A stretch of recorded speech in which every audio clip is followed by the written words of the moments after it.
मुराद Memon PS 12788 district मली कराची।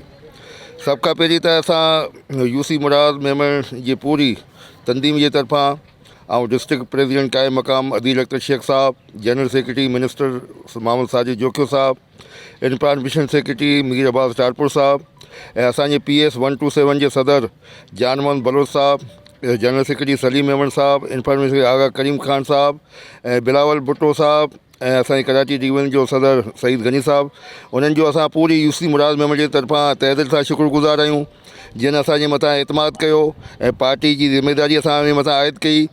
सो असां पूरी UC मुराद मेमन जी तरफ़ां जे दोस्तनि जे तरफ़ां ऐं तहे दिलि सां शुक्रगुज़ार आहियूं पार्टी क़यादत जो। ऐं असां उन्हनि खे इहो यकीन था ॾियारियूं त इंशा ताला मुराद मेमन ॻोठ में पाकिस्तान पीपल पार्टी जो पहिरियां ई बि परचम बुलंदो। असां मज़ीद UC मुराद मेमन जा जेके बि असां उहिदेदार आहियूं इंशा असां मुस्तक़बिल में पाकिस्तान पीपल पार्टी जे परचम खे ईअं सदा बुलंद रखंदासीं। बाक़ी अॼु जो असांजो तारीफ़ी इजलास आहे जंहिंमें असांजी PS ऐं डिस्ट्रिक्ट जी क़यादत अनकरीब पहुचण वारी आहे। मुराद मेमन ॻोठ में तमामु ज़िले मली जे हवाले सां मुराद मेमन ॻोठ बाक़ाइदे ज़िले मली जो दिलि आहे। हिते आबादी जे हवाले सां जेको सो तमामु हिकु पूरो ॿाहिरि जो असांजो मरकज़ी शहरु आहे।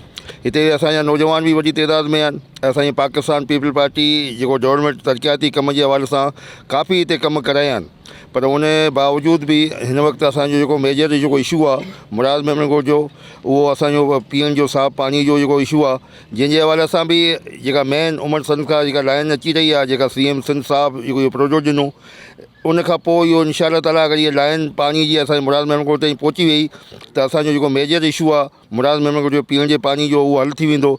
उन खां पोइ असांजे नौजवाननि में हिकिड़ो जिते बेरोज़गारी त ख़ैर जिते किथे आहे, पर अलहमदिल्ला असांजी UC मुराद मेमन में तमामु पढ़ियल लिखियल नौजवान ऐं छोकिरा छोकिरियूं हिते तमामु वॾी तइदाद में आहिनि। उन में कुझु बेरोज़गारी जी जेको सो हिन वक़्तु तमामु ज़्यादा इज़ाफ़ो आहे। सो उन हवाले सां बि असां कोशिशि हूंदी त पार्टी क़यादत खे जेको सो चवंदासीं त असांजे नौजवान खे रोज़गार सां लॻाए ताकी असांजी बेरोज़गारी घटि थिए।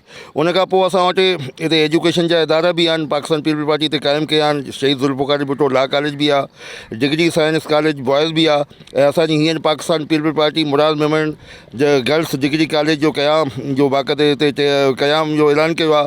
उहो डिग्री साइंस कॉलेज गर्ल्स जे हवाले सां तमामु खोट हुई। असां वटि डिग्री साइंस कॉलेज गर्ल्स न हो, जेको हाणे असांजी पाकिस्तान पीपल पार्टी असांखे गर्ल्स डिग्री साइंस कॉलेज ॾिनो आहे। असां पार्टी जा शुक्रगुज़ार आहियूं। उन खां पोइ असां वटि हिते स्किल डेवलपमेंट जे हवाले सां को बि सेंटर कोन्हे, त महारत जे हवाले सां हिते अॼुकल्ह तमामु जदीद दौरु आहे, जदीद टेक्नोलॉजी दौरु आहे।